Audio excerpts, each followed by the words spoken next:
మా ప్రతినిధి గోపీకృష్ణ మరింత సమాచారం అందించడానికి సిద్ధంగా ఉన్నారు. గోపీకృష్ణ, ఒక పక్క ఉగ్రవాదంపై ఉక్కుపాదం మోపుతోంది కేంద్ర ప్రభుత్వం. ఇలాంటి సమయంలో పెహల్గాంలో ఉగ్రవాదులు విరుచుకుపడ్డాన్ని మనం ఏ విధంగా చూడాల్సి ఉంటుంది? ఇప్పటికే నరమేధాన్ని సృష్టించారని చెప్పాలి. 27 మంది చనిపోయారు, ఇంకా మృతుల సంఖ్య పెరిగే అవకాశం ఉంది అంటున్నారు. ఏమైనా అప్డేట్స్ అందుతున్నాయా? జమ్మూ కాశ్మీర్లో ఉగ్రఘాతుకానికి పాల్పడ్డారు. ఒక రకంగా నరమేధమనే చెప్పాలి. 27 మంది ఇప్పటి వరకు చనిపోయారు. జమ్మూ కాశ్మీర్ నుంచి TV9 భారతవర్ష్ నెట్వర్క్ నుంచి అందుతున్న మినిట్ టు మినిట్ అప్డేట్స్ ప్రకారం మృతుల సంఖ్య ఇంకా పెరిగే అవకాశం ఉంది. అందుకే ఈ ఇష్యూని అంత సీరియస్గా తీసుకుంది కేంద్ర ప్రభుత్వం. సౌదీ అరేబియా పర్యటనలో ఉన్న ప్రధాని మోడీ కూడా హుటాహుట్న అమిత్ షాకి కేంద్ర హోంమంత్రికి ఫోన్ చేసి అర్జెంటుగా అక్కడికి వెళ్ళాలని చెప్పి ఆదేశించడంతో ప్రధాని మాట్లాడిన వితిన్ 1 అవర్లో అమిత్ షా కశ్మీర్ పర్యటనకు బయలుదేరారు. మరి కాసేపట్లోనే కశ్మీర్కి చేరుకోబోతున్నారు అమిత్ షా. ఇప్పటికే ఈ ఉగ్రవాదుల్ని పట్టుకునేందుకు కార్డినెన్స్ సెర్చ్ ఆపరేషన్ జరుగుతోంది. ఖచ్చితంగా వారిని మట్టుబెట్టేందుకు తీసుకోవాల్సిన చర్యలపైన అక్కడ అమిత్ షా భద్రతా దళాల ఉన్నతాధికారులతో సమీక్షా సమావేశాన్ని మరి కాసేపట్లోనే నిర్వహించబోతున్నారు. జమ్మూ కాశ్మీర్ లెఫ్టినెంట్ గవర్నర్ మనోజ్ సిన్హా అలాగే అమిత్ షా ఇద్దరు కూడా కశ్మీర్ బయలుదేరి వెళ్ళడం జరిగింది. ముఖ్యంగా రాష్ట్రపతి, ఉపరాష్ట్రపతి, ప్రధాని, కేంద్ర మంత్రులు ప్రతి ఒక్కరూ కూడా ఈ ఉగ్రఘాతుకాన్ని తీవ్రంగా ఖండిస్తున్నారు. ముఖ్యంగా దోషుల్ని కఠినంగా శిక్షిస్తాం, ఎవరిని కూడా ఉగ్రవాదుల్ని విడిచిపెట్టబోము అన్న భావోద్వేగపూరిత సందేశాలని ఎక్స్ వేదికగా పోస్ట్ చేస్తున్న పరిస్థితి ఉంది. అలాగే భద్రతా దళాలు కూడా అప్రమత్తమయ్యాయి.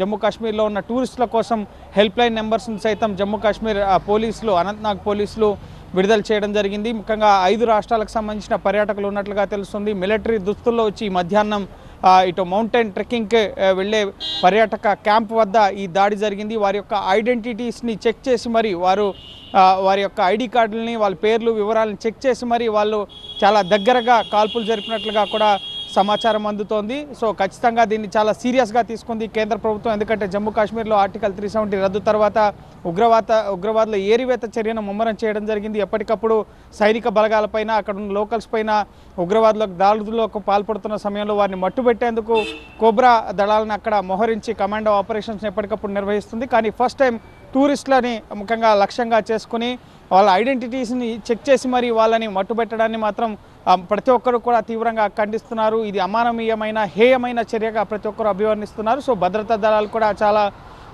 ఆగ్రహంతో ఉన్న పరిస్థితి ఉంది. భద్రతా దళాల రక్తం మరుగుతోంది, ఎవరిని విడిచిపెట్టమని చెప్పి జమ్మూ కాశ్మీర్ లెఫ్టినెంట్ గవర్నర్ మనోజ్ సిన్హా ప్రకటించడం జరిగింది. అలాగే అమిత్ షా కూడా పరిస్థితిని ప్రధాని నరేంద్ర మోడీకి వివరించారు. ప్రధాని స్వయంగా ముఖ్యంగా జమ్మూ కాశ్మీర్లో పరిస్థితిని పర్యవేక్షిస్తున్నారు, ఎప్పటికప్పుడు వివరాలు తెలుసుకుంటున్నారని చెప్పి కూడా ఉన్నతాధికారుల నుంచి మనకు వస్తున్న సమాచారం. ఆయన సౌదీ అరేబియా పర్యటనలో ఉన్నప్పటికీ అక్కడ వాణిజ్యపరమైన ఒప్పందాలు, వీటికి సంబంధించిన సమావేశాలు ఉన్నప్పటికీ జమ్మూ కాశ్మీర్ చాలా సీరియస్గా తీసుకుంది. గోపి, టూరిస్టులు ప్రతి ఒక్కరి ఐడి చెక్ చేసి మరీ లోపలికి వదులుతారు కదా అక్కడ ఉన్న భద్రతా బలగాలు. అలాంటిది 7 ఉగ్రవాదులు, అది కూడా ఆర్మీ డ్రెస్సెస్ లో ఎలా లోపలికి వెళ్లారు? అటవీ ప్రాంతంలో ముఖ్యంగా వీరు అక్కడ ఉన్న స్థానిక టెర్రరిస్ట్ గ్రూప్కి సంబంధించిన వారా, లేక లష్కర్ ఏ తోయిబా, లేక ఇండియన్ ముజాహిద్దీన్, ఇటువంటి జైషే మహమ్మద్, ఇటువంటి ఉగ్రవాద సంస్థలకు సంబంధించిన వారా అనేది తెలియరావాల్సింది. గత కొద్ది నెలలుగా కూడా బారాముల్లా, పూంచ్ అలాగే మరికొన్ని జిల్లాల్లో సరిహద్దు జమ్మూ కాశ్మీర్ అలాగే పాకిస్తాన్ సరిహద్దు ప్రాంతాల నుంచి ఇన్ఫిల్ట్రేట్ అయి ఇటు భారత్లోకి చొరబడుతున్న పరిస్థితి ఉంది ఉగ్రవాదులు. సో వారిని పట్టుకునేందుకు కూడా ఒక ప్రత్యేక కోబ్రా ఆపరేషన్ని కూడా ఇటు కేంద్రం ప్రారంభించడం జరిగింది. సో అటవీ ప్రాంతం గుండా వీరంతా కూడా వచ్చినట్లుగా తెలుస్తుంది. సైనిక దుస్తుల్లో వచ్చి అక్కడ ఉన్న పర్యాటకులపైన వారి ఐడెంటిటీస్ చెక్ చేసి మరి, ముఖ్యంగా వారెవరు, ఎక్కడ వారు అన్న ఐడీస్ని చెక్ చేసి మరి వాళ్ళపైన కాల్పులు జరిపినట్లుగా తెలుస్తుంది. చాలామంది ఎంతో ఆహ్లాదపూరిత వాతావరణం ఉంటుంది. పెహల్గావ్లో మినీ స్విట్జర్లాండ్గా చెప్తుంటారు. ముఖ్యంగా మంచు కొండలు, పర్వతాలు, ప్రకృతిని ఆస్వాదించేందుకు ఆ ప్రాంతానికి వెళ్తుంటారు.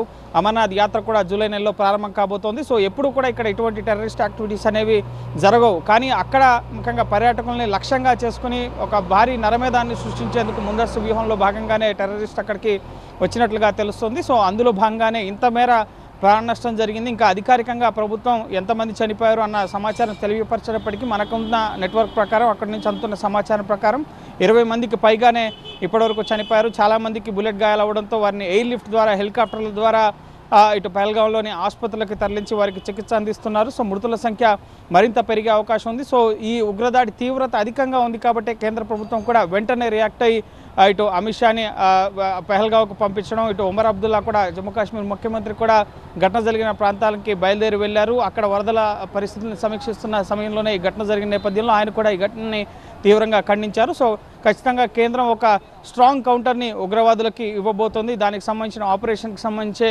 రివ్యూ జరగబోతోంది. వారిని పట్టుకునేందుకు, వారిని మట్టుబెట్టేందుకు న్యాయస్థానాల్లో నిలబెడతామని చెప్పి మోడీ చెప్పినప్పటికీ ఒకవేళ రిటాలియేట్ చేస్తే కనుక ఖచ్చితంగా వారిపైన గట్టి చర్యలు తీసుకునేందుకు కేంద్రం సన్నద్ధమవుతున్న పరిస్థితి ఉంది. గోపి, ప్రత్యక్ష సాక్షులు ఏం చెప్తూ ఉన్నారు వివరాలు? అంటే కొంతమంది ప్రత్యక్ష సాక్షులు చెప్తుంది అంటే ఇందాక మీరు చెప్పారు ఐడీలు చూసి వాళ్ళు ఎక్కడి నుంచి వచ్చారు ఏంటి డీటెయిల్స్ అడిగి మరీ దాడికి దిగారు అని. ఇంకా ఎలాంటి వివరాలు చెప్తున్నారు వాళ్ళు?